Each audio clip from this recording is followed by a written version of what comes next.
Bueno, ¿están viendo ahí la pantalla? Sí, profe. ¿No?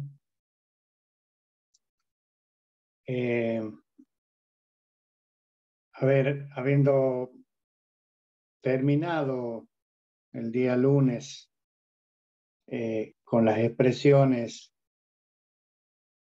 que para un sistema de partículas tanto en dinámica, en la dinámica de un sistema de partículas, bien digo, habíamos visto que de alguna manera jugaban un papel fundamental las expresiones de dos variables que para nosotros van a ser muy utilizadas, como son la cantidad de movimiento y el momento cinético. Luego, a partir de allí, habíamos visto de que podíamos extender el estudio a las consideraciones, digamos, energéticas para poder calcular, digamos, la energía que se pone en juego cuando en un sistema de partículas, un sólido rígido en el caso que nos ocupa, está siendo sometido a acciones exteriores y su movimiento es complejo, digamos, de rotación y traslación. En referencia a lo que era la cantidad de movimiento, recuerden, la habíamos simbolizado con la letra Q, y en líneas generales habíamos dicho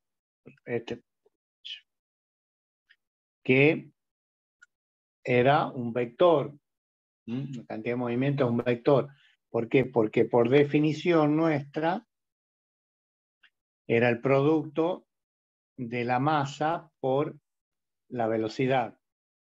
Como teníamos dos sistemas, a modo de ejemplo queda esto que está acá, un sistema fijo o inercial y otro sistema móvil que se mueve respecto al fijo, habíamos llegado a la conclusión de la cantidad de movimiento a la masa total o del cuerpo por la velocidad de traslación de su centro de masa, más la suma de las n partículas, estas que conforman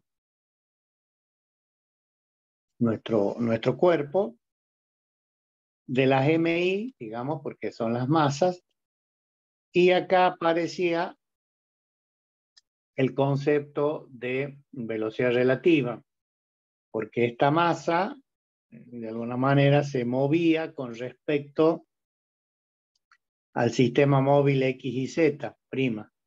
Entonces, nos quedaba que la cantidad de movimiento era igual a la suma de la masa por la velocidad de su centro de masa, digamos la inercial, más la cantidad de movimiento relativa al eje, al sistema de coordenado de ejes móviles X', Y' y Z'. Esto, Q, recuerden, era la cantidad de movimiento. Luego habíamos definido el momento cinético o momento de la cantidad de movimiento.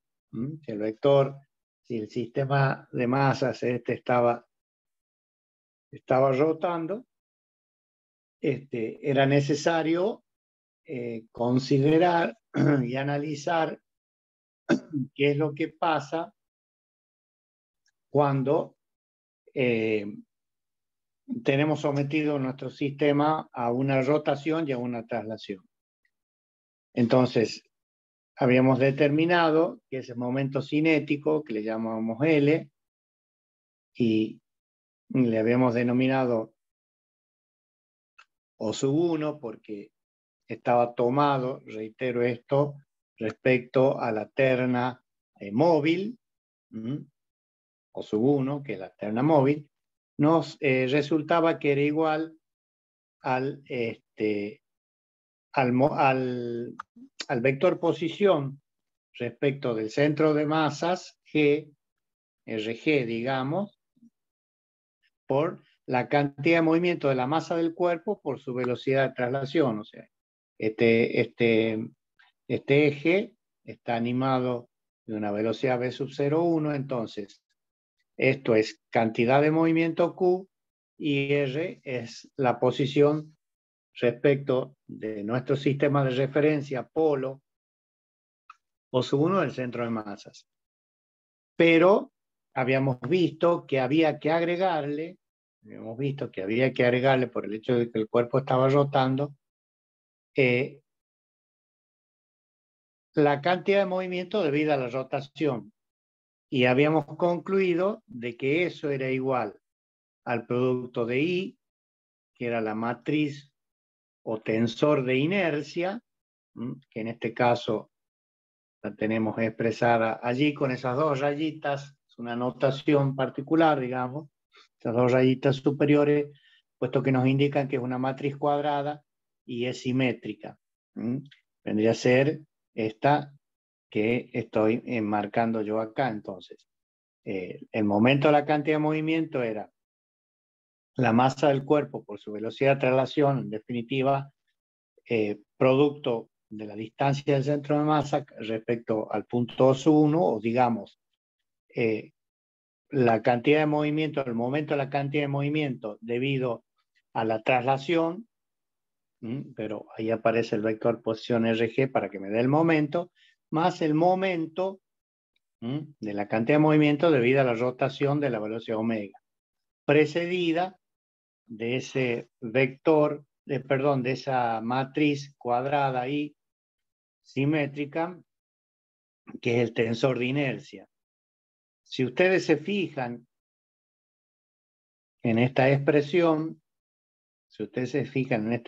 fíjense, nosotros tenemos RG vectorial M B01 y a esto lo asociamos con traslación, debido a la velocidad de traslación. Y el otro término es I, con respecto al momento de inercia, con respecto a ese eje que hemos tomado como polo, por omega. Es I por omega.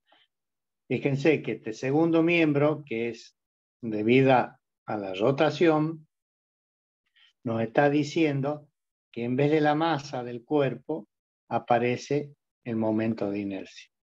Y en vez de la velocidad de traslación aparece la velocidad de rotación. Entonces, el momento cinético o momento de la cantidad de movimiento va a ser la suma de ambos. Como es un vector, L, como es un vector, bien lo podemos expresar en función de las tres ecuaciones escalares, que son las que están acá abajo, que resultan de desarrollar la expresión esa que está ahí arriba. Entonces, acá tenemos la ecuación escalar respecto al eje X, respecto al eje Y y respecto al eje Z. Para que haya concordancia y coherencia', con lo anterior sería X', Y' y Z'. Entonces, en apretada síntesis, eso sería lo que nosotros habíamos desarrollado hasta la clase pasada. Ahora vamos a ver cómo en un sistema de partículas, o cómo a partir del análisis de estos dos conceptos, reitero, que son la cantidad de movimiento y el momento cinético o momento de la cantidad de movimiento, vamos a determinar o vamos a concluir o vamos a terminar con las ecuaciones fundamentales de la dinámica. Esto es bastante importante, es muy interesante para que tengan ustedes una visión mucho más amplia de cómo los principios de Newton, sobre todo el primero y el segundo, quedan expresados aquí de manera bien explícita. Para ello, para hacer el análisis de los teoremas, ¿no?, cinética o de la dinámica del sistema de la partícula, nosotros, como estamos en presencia de un sólido rígido y a manera de hacer un esquema simple, si tenemos tres partículas o tres masas, ¿no es cierto?, de nuestro cuerpo, como es un sistema, simplemente tomamos tres, a una será, no sé, la masa I, la masa J y, por decir, la masa K.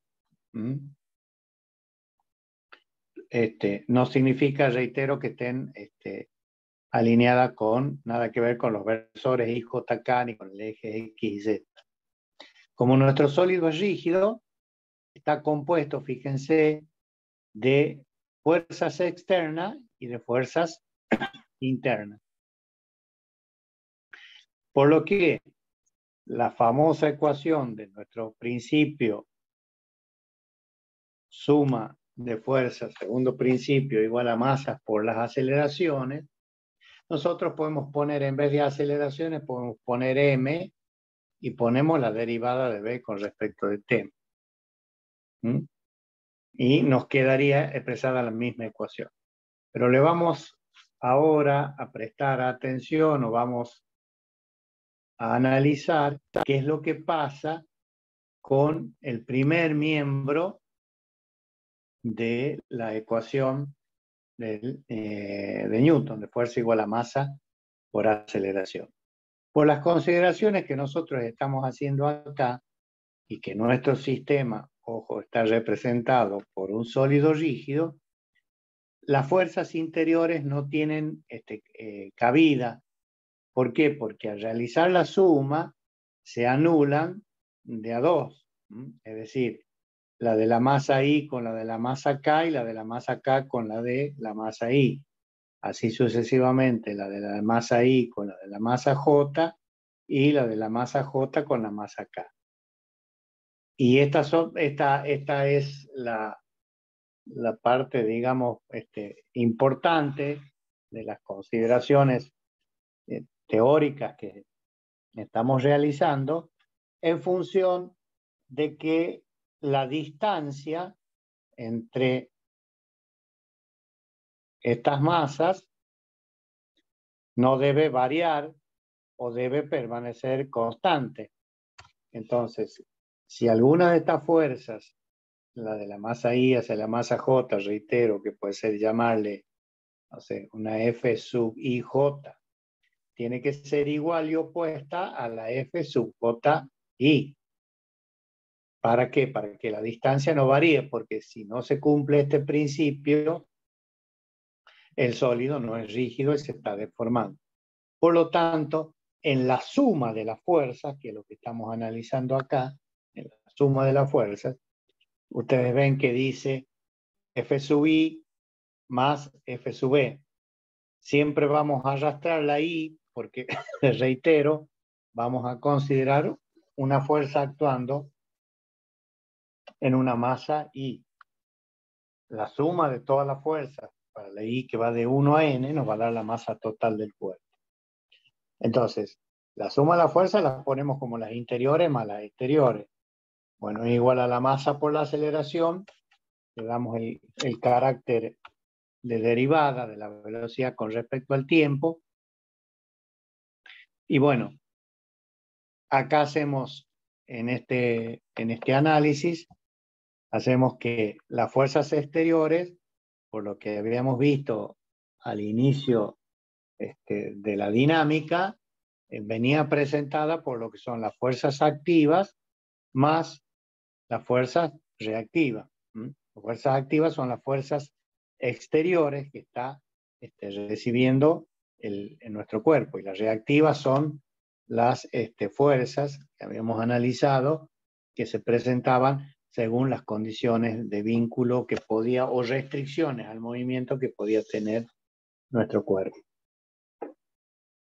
Por lo que, como nosotros consideramos que lo que están actuando son la suma de fuerzas exteriores, ya sean conformadas por las fuerzas activas y reactivas, lo que vamos a hacer es hacer casualmente la suma de todas estas fuerzas. Entonces, o extender, dicho de otra manera, tal vez para ser más claro, extender el signo sumatorio a ambos tipos de fuerza, con la consideración de que las fuerzas interiores son nulas, y bueno, y también a manera de simplificar en la notación, simplemente vamos a poner que la sumatoria de las fuerzas exteriores, ya sean activas y reactivas, entre 1 y n de las F sub E y la vamos a llamar simplemente F sub E. Pero tengan en cuenta que está puesto el signo sumatorio. De allí que la simplificación que uno siempre utiliza para expresar el segundo de Newton, el segundo principio de Newton, es F igual a M por A. Por esto, para no andar arrastrando sumas de fuerza y toda esa cuestión.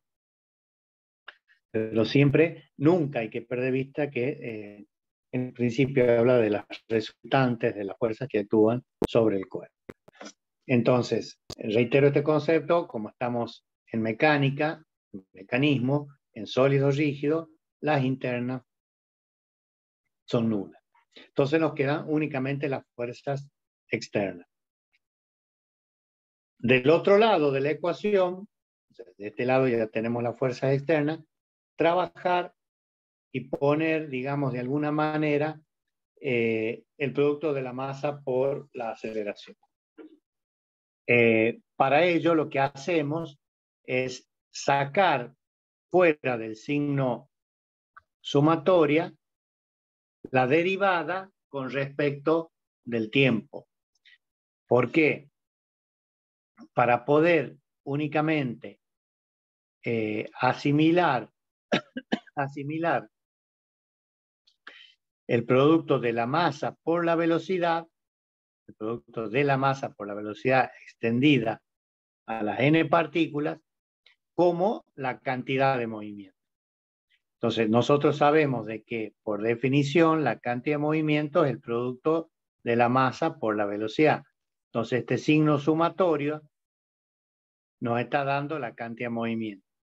Por lo que la derivada con respecto al tiempo nos dice que es la derivada de la cantidad de movimiento o variación de la cantidad de movimiento con respecto al tiempo.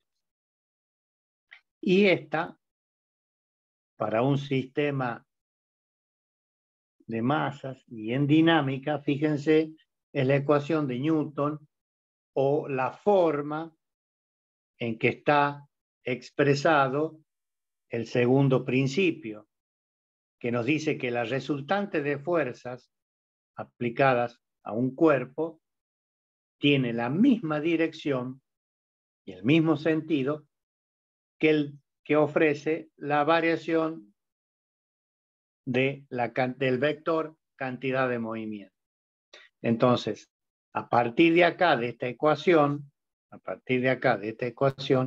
podemos ver cómo se enuncia para un sistema de partículas o para un sólido rígido el segundo principio de Newton.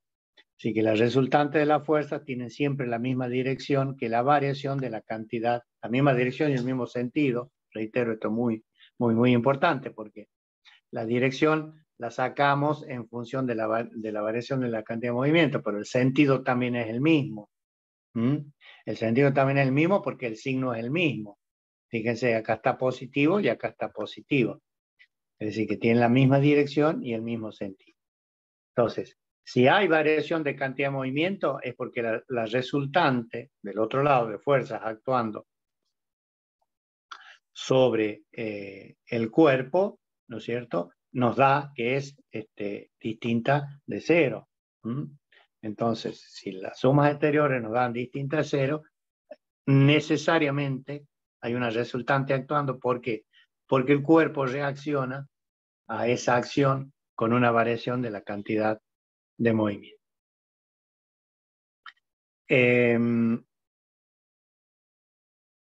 Bueno, el caso particular y que obedece a lo que es el primer principio de Newton, se da cuando la suma de las fuerzas exteriores es nula. Si la suma de las fuerzas exteriores es nula, la derivada de Q con respecto de T es una constante, por lo que implica que B tiene que ser constante. ¿Para qué? Para que la derivada sea nula, es decir, no puede variar la cantidad de movimiento porque de este otro lado me está diciendo que es cero. Entonces, si no hay resultantes de fuerza, el primer principio me dice que el cuerpo se va a mover o permanece quieto, si lo está, o se mueve con movimiento rectilíneo y uniforme a velocidad constante. Bueno, aquí está la explicación de ese hecho en función del análisis de el teorema de la cantidad de movimiento. Evidentemente, Q o el vector cantidad de movimiento puede ser expresado en forma vectorial, a partir de lo que son las expresiones que nosotros ya hemos visto durante todo el ciclo, digamos, lectivo, ¿no? De poder decir de que el vector Q es igual a la componente X, es igual a la componente X a la componente X de la cantidad de movimiento por el versor Y, más la componente Y por el versor J, y más la componente Z por el versor K. ¿Sí? Es una de las formas de expresar a partir de las tres ecuaciones, de las componentes de la cantidad de movimiento respecto a cada uno de los ejes. Si nosotros analizamos la variación que sufre la cantidad de movimiento respecto del tiempo, a esta expresión hay que aplicarle las fórmulas de Poisson.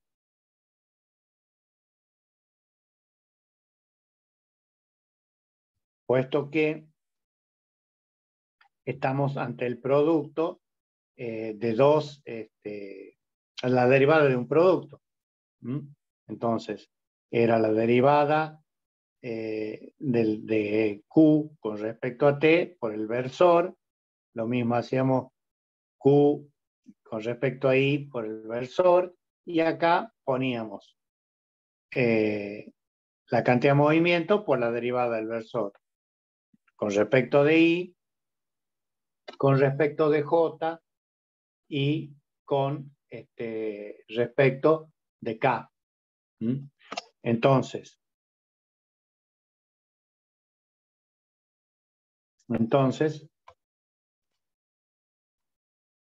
nos queda ese primer término que nos expresa que es la variación que tiene la cantidad de movimiento respecto a la terna móvil, fíjense, I1, J1 y Z1, pero bueno, es como si la tuviéramos, al hacer la derivada, como si esta terna estuviera fija o se mueve solidaria con el cuerpo. Y aparece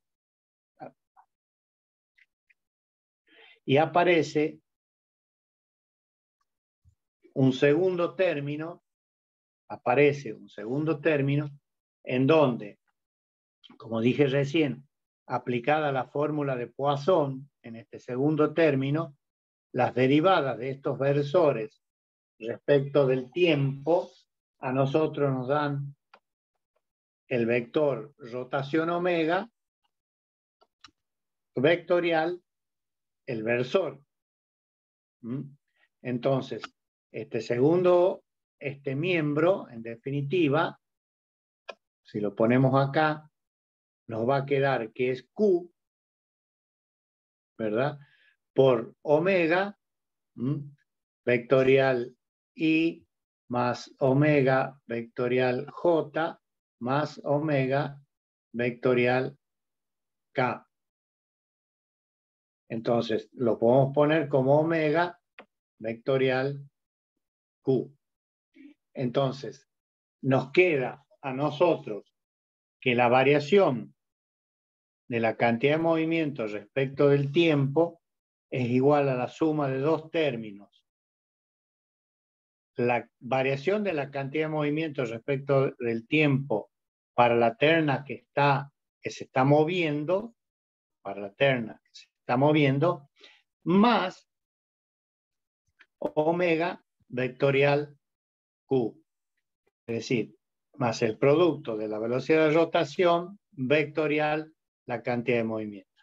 Y como habíamos visto recién, esta variación obedece o nos da como resultado las fuerzas exteriores que están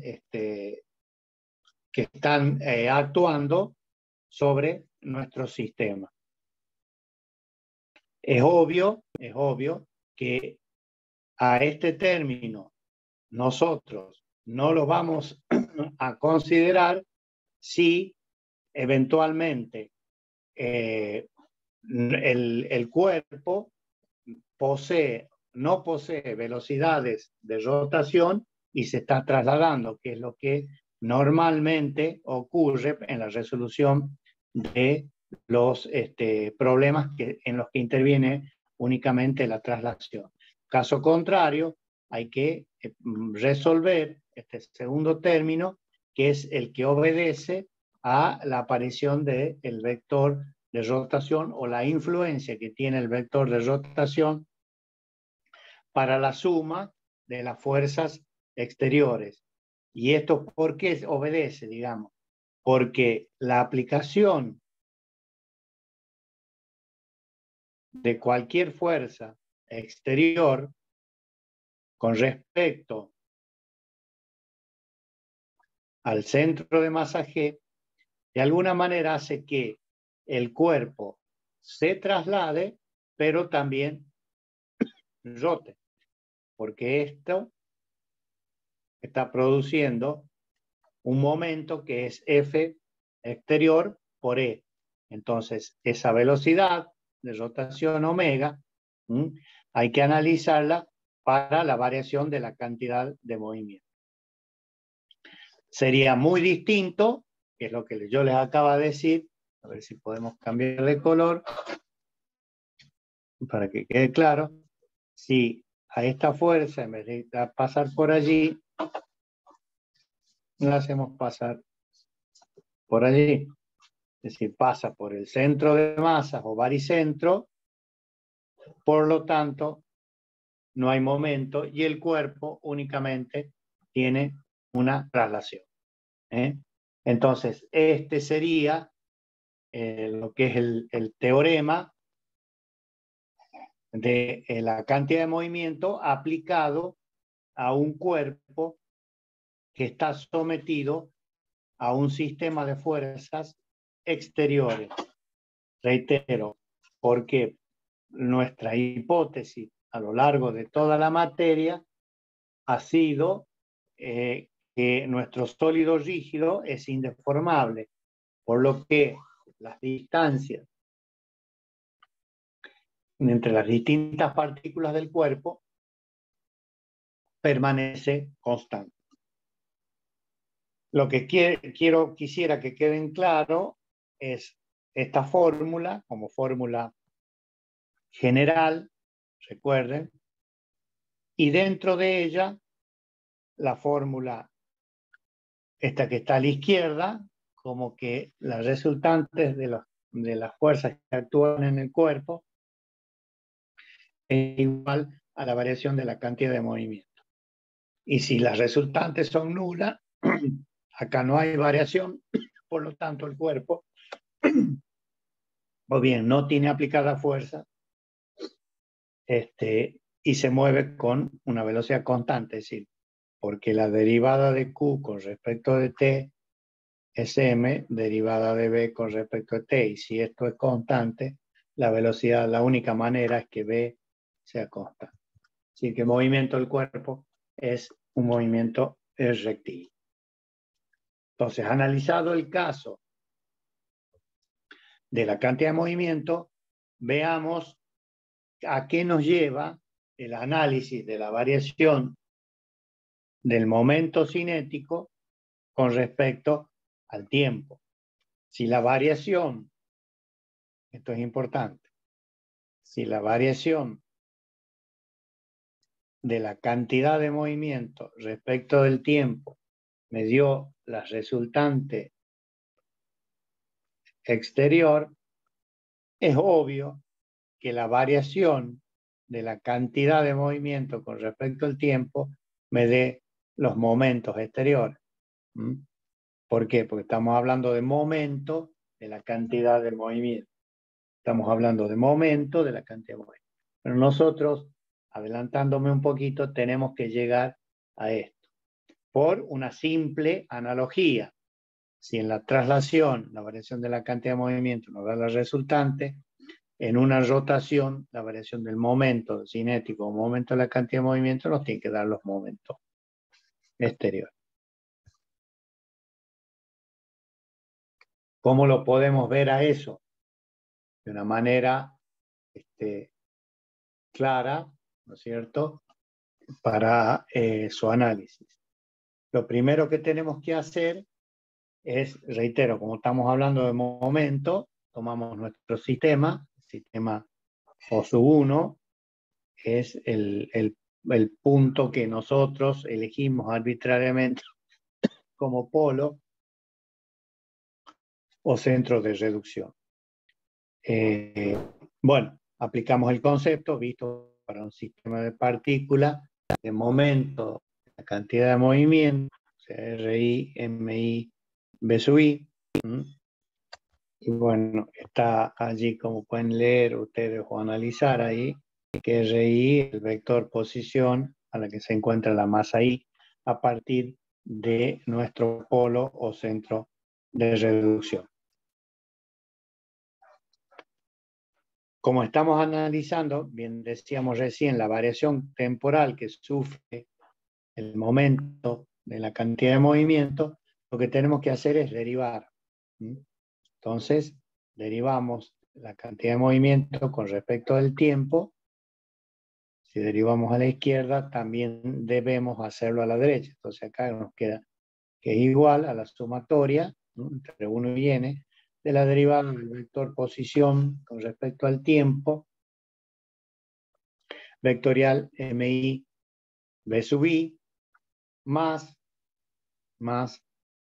por la sumatoria de los RI por la MI derivada de B sub I con respecto al tiempo, puesto que tenemos variables el radio, que dependen de la posición de las masas, y la velocidad. Y al ser un producto, habíamos visto en el capítulo 1, cuando veíamos producto vectorial, deberíamos hacer como el producto de una derivada. O sea que acá derivamos el radio por el producto, más el radio por la derivada del producto. Entonces de ahí es que aparecen los dos términos.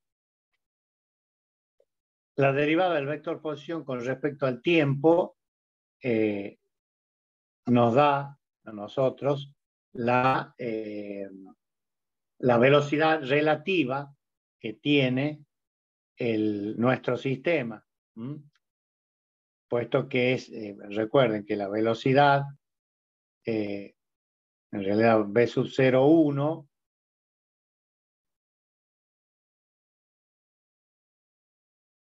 v sub 0,1,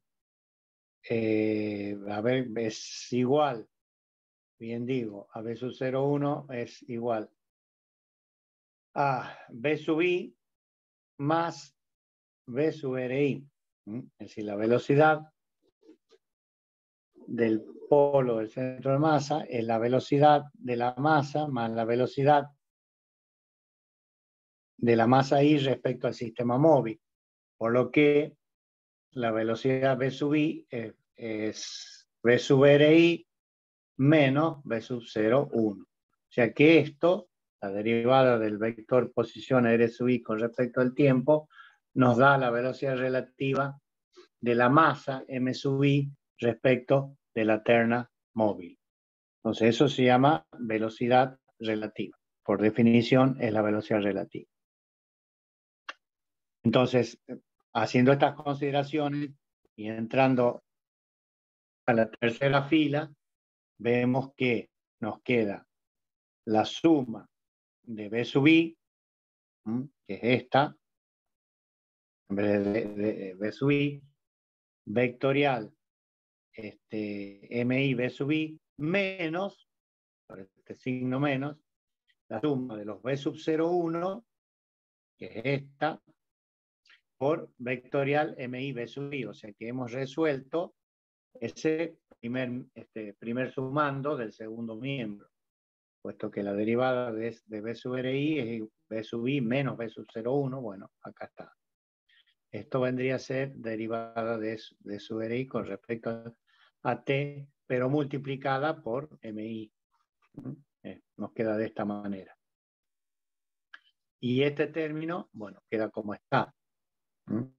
Y este término queda como está. En la siguiente fila, que es esta, ¿qué hacemos? La suma de las masas por las velocidades nos da, por definición, cantidad de movimiento. Tenemos el signo menos, va el signo menos. Y tenemos la velocidad v sub 0,1 allí. Así que lo dejamos como está, lo expresamos a eso de esa manera. No alteramos para nada. Y acá nos queda RI vectorial, MI derivada de V sub I con respecto de T, que viene a ser este término, ¿no? Este término. Y obviamente no aparece este. No aparece este. ¿Por qué? Porque tenemos el producto vectorial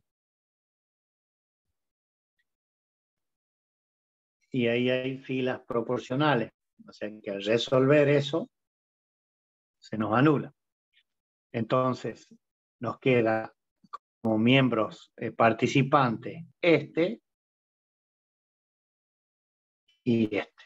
O sea que es el menos v sub 0,1, velocidad de traslación o de arrastre del polo o centro de reducción, vectorial, cantidad de movimiento, más la suma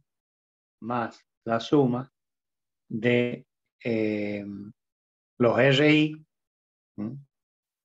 vectorial MI derivada de V sub I con respecto de T, que es el tercer miembro que aparece en este caso. ¿Qué vamos a hacer nosotros? Vamos a trabajar con esto, que es lo que está puesto acá, en este recuadro. O sea, RI vectorial MI derivada de V sub I con respecto de T. ¿Qué es esto? RI es el vector posición, habíamos dicho.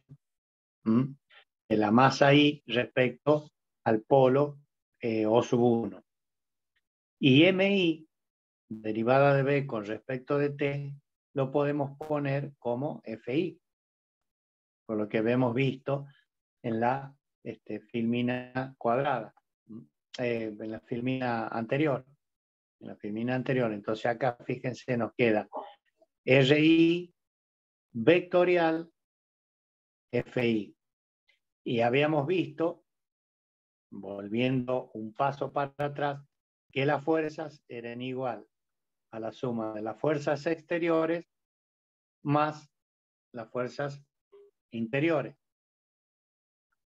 Que habíamos dicho que como las fuerzas interiores no las considerábamos, puesto que estábamos en presencia de un sólido rígido, únicamente nos iba a quedar la fuerza exterior, o sea que iba a quedar R sub I vectorial F sub E.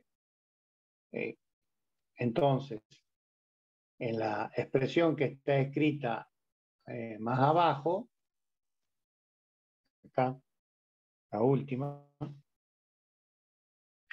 si uno lo quisiera desarrollar, nos queda RI vectorial F sub E y RI vectorial FI, pero este cero nos queda RI vectorial fuerzas exteriores es igual a lo que nosotros acabamos de ver acá, o sea, la suma de la RI vectorial MI derivada de B con respecto al T.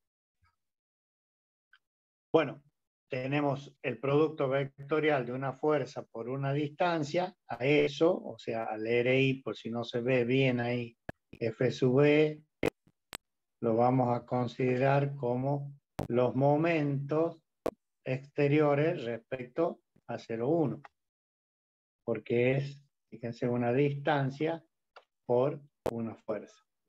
Y fíjense que acá tienen, también es de este otro lado expresado esto mismo, nada más que desagregado en MI derivada de B sub I con respecto a T. Pero bien podemos decir de que el teorema de la derivada del momento cinético nos da los momentos exteriores que están actuando sobre el cuerpo. Un poco lo que tenemos expresado acá en este caso, digamos. Entonces tenemos la derivada del momento cinético respecto del tiempo, el momento cinético respecto del tiempo, el momento cinético está calculado con respecto al polo o centro de reducción. Habíamos visto que nos daba ese signo menos y esto está copiado igual, ¿no es cierto? Y habíamos analizado este miembro, en donde al derivar ya habíamos encontrado estas dos, que este miembro era igual a esto. Y de este segundo miembro, F más RI vectorial F sub I, como eran nulos, nos quedaba que era 0. Por lo tanto, fíjense, la ecuación de Euler para el caso de la derivada del momento cinético respecto al tiempo, nos dice que los momentos exteriores es igual del momento respecto al polo o centro de reducción que hemos tomado, más, fíjense ahí aparece, que es la ecuación de Euler en forma genérica, así como nos aparecía el vector rotación, velocidad de rotación omega, recién vectorial Q, acá nos aparece la velocidad de traslación vectorial, el vector cantidad de movimiento. ¿Por qué reitero esto? Porque si lo analizamos en este sistema de referencia, el punto O1 se está moviendo. Si el punto O1 se mueve el punto P, entonces hay velocidades relativas de P con respecto a la terna móvil y a su vez de la terna móvil respecto a la fija. Por eso aparece este término si uno quiere calcular los momentos exteriores. Para el caso particular y la simplificación y la forma en que nosotros siempre lo vamos a resolver es que el punto O1 esté fijo, o bien, si se mueve, coordinar para que el sistema móvil coincida con G. Porque si el sistema móvil coincide con G, ese producto ahí es cero. Ese producto vectorial es cero. Y si ese producto vectorial es cero, llegamos a la expresión de las ecuaciones, de una de las ecuaciones cardinales de la dinámica del sólido rígido, que nos dice que la variación del momento cinético respecto al tiempo es igual a los momentos exteriores aplicados en el cuerpo. Fíjense, y con esto quiero poner énfasis para el caso de una rotación, que de acá va a salir m sub e, momento exterior, según el eje X, m vector, ¿no? M sub e según el eje Y y m sub e según el eje Z.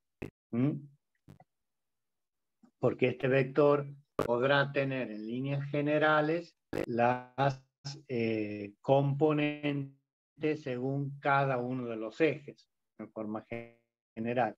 Y recién habíamos visto de que las fuerzas exteriores eran la derivada de Q o la cantidad de movimiento con respecto al tiempo.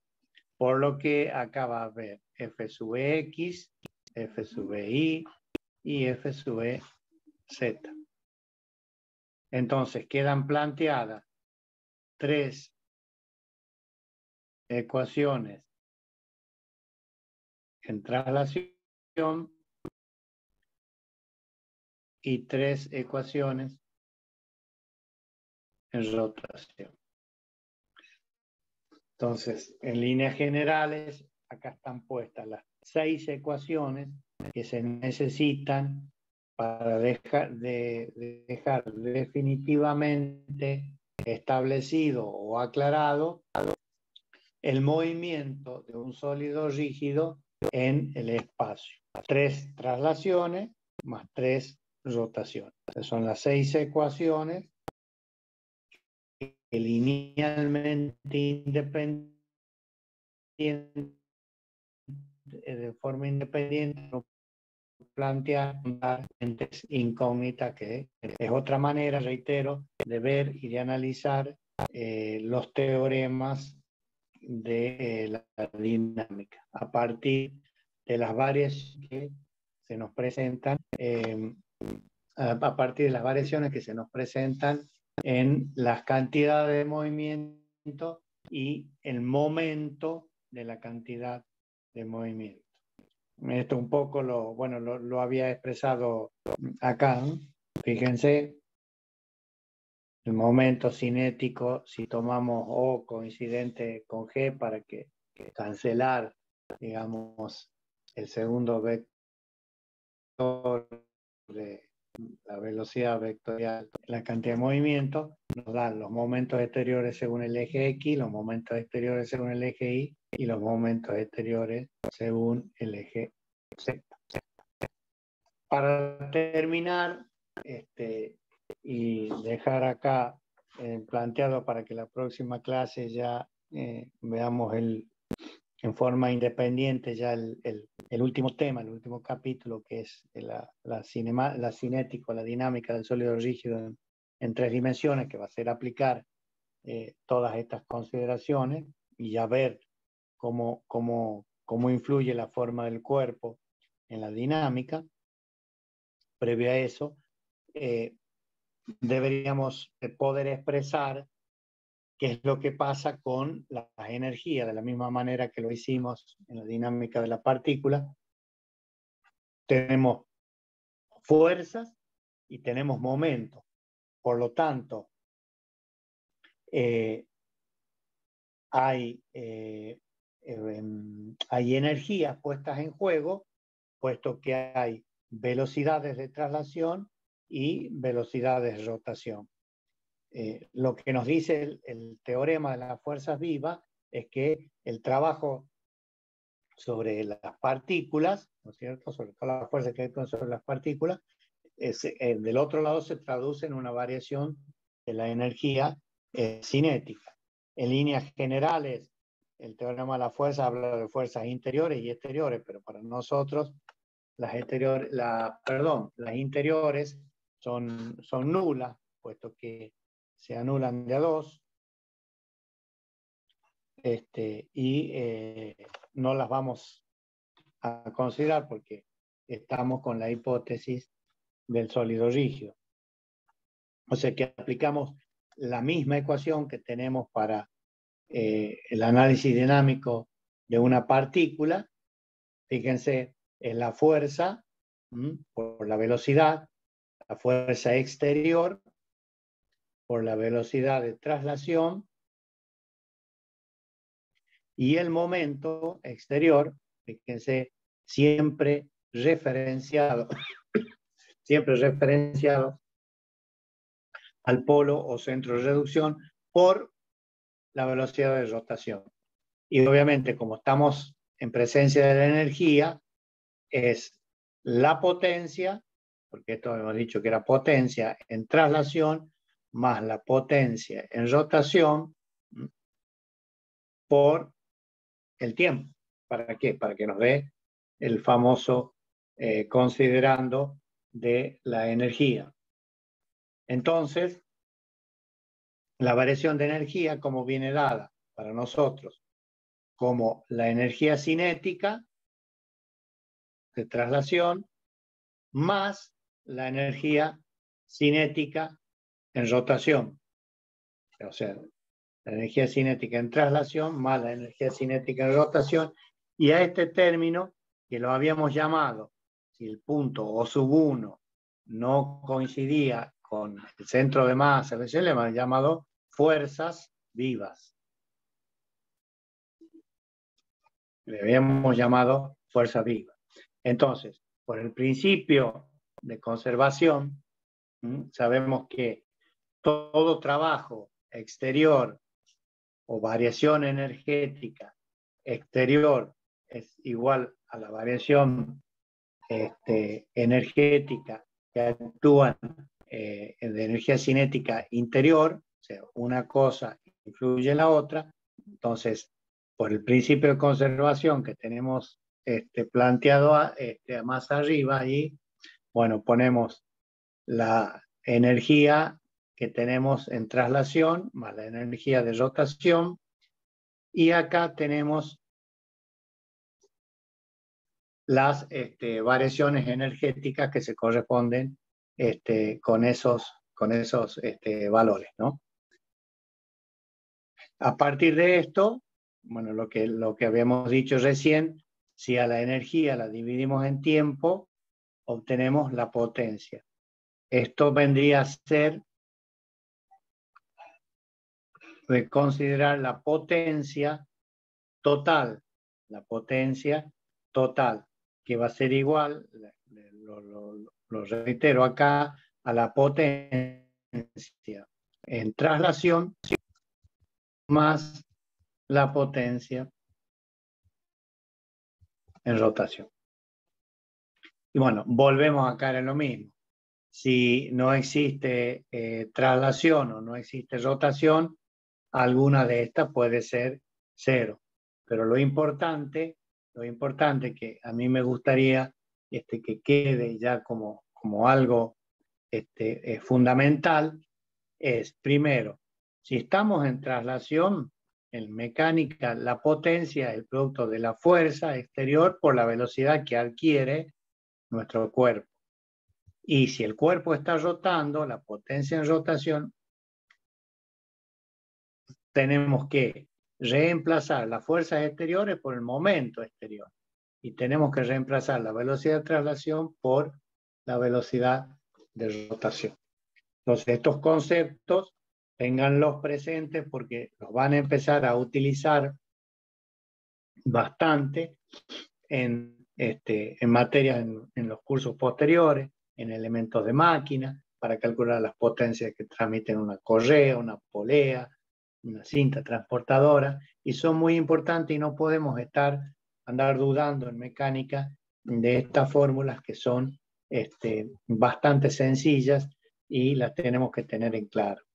¿De dónde vienen? Del teorema de las fuerzas vivas o conservación de la energía.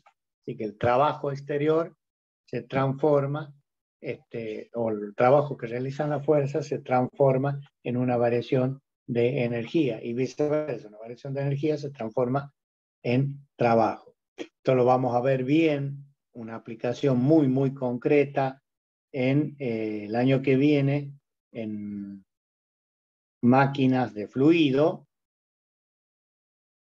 en donde a partir de energías podemos obtener trabajo. O sea, una variación de energía nos va a dar un trabajo.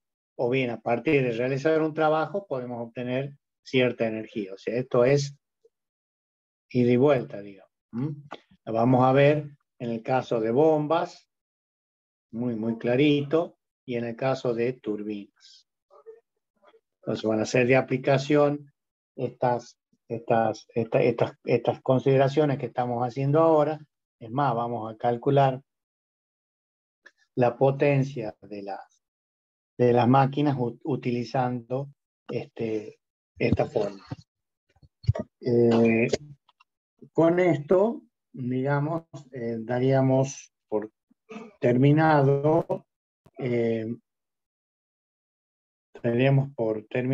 el tema de la unidad didáctica número 7.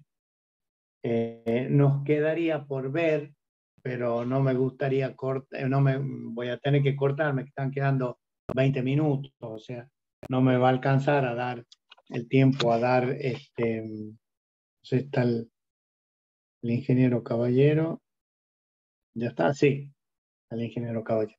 Sí, No sí. buenas noches. No me va a alcanzar el tiempo, es decir, no me va a alcanzar el tiempo para la clase de hoy y me va a quedar cortado. Lo quiero dar en una sola clase a todo, y como la tenemos programada la del lunes, entonces el lunes voy a tomar para dar la cinética o dinámica del sólido rígido en 3 dimensiones y luego hacer el práctico el miércoles. Quedarían hacer el práctico, serían 2 clases y ya obviamente se termina el año. Así que esa es un poco la programación que nos queda en las 2 semanas restantes. De las 4 clases que quedan, yo voy a tomar una y el ingeniero tomará una barra 2, ya veremos cómo se da, a ver si podemos dar me gustaría dar, si tenemos tiempo,